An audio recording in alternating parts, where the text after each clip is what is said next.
ACT1, the spiraling spark Zayd, a once promising young artist in the city of Hayat, found his world dimming. Struggling with rejection, loneliness, and peer pressure, he was lured into a group that glorified creative inspiration through alcohol. The allure of being accepted and admired drowned out the whisper of his conscience. His younger brother, Sami, 15, watched from the shadows, confused and heartbroken. He remembered the days when Zayd would sit with him after far, discussing verses from the Quran, their meanings, and how to live by them. That Zayd felt like a distant memory. ACT2, the first sip in a dim-lit rooftop gathering, with music echoing and neon lights flashing, Zayd took his first sip. Laughter surrounded him, but inside, guilt grew like a thorn in his heart. His art felt hollow. His soul stirred, restless. Yet he stayed, drawn by the illusion of belonging.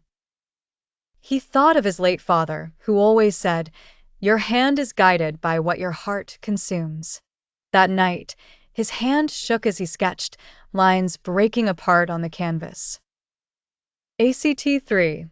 Silence in the studio. His once vibrant studio was now still.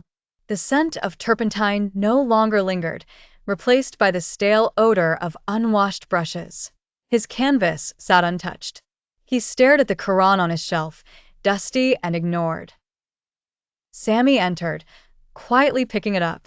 "Zayd, remember when you used to read to me from this? You said the Quran was the color of your soul." Zayd looked away, ashamed of the distance he'd put between himself and what he once cherished. ACT4. The imams visit their mother, worried about Zayd, invited Imam Yusuf for dinner. During the meal, the imam gently shared stories of young men who lost and found themselves again. "Intoxicants are not escape. They are shackles disguised as wings," he said, stirring his tea slowly. Zayd shifted uncomfortably. It felt like the walls of his inner world were beginning to close in. ACT5. Cracks in the mirror. Late one night, Zayd looked into the bathroom mirror. His reflection, pale, tired, distant. His once bright eyes now clouded with fatigue and sorrow. He heard his friends planning the next party. "It's just for fun," they always said. But something in him disagreed. The mirror didn't lie. The darkness around his eyes told a story he no longer wanted to live. ACT6. Sami's secret project. Sami, without telling anyone, began working on a mural for the local masjid. He painted symbols of growth, healing, and light bursting through cracks. At the center, he left a space blank. "It's for something I believe you'll paint one day, Zayd," he said, hopeful, pressing a small sketch of the word Tauba into his brother's hand. ACT7. Falling deeper. Zayd's drinking worsened. His moods shifted wildly, angry one day, numb the next.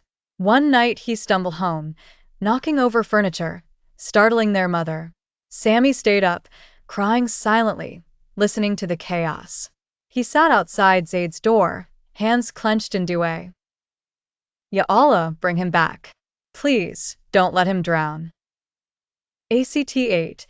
The accident. On his way to a party, Zayd crashed his motorbike at a red light. Nothing fatal, but enough to shake him.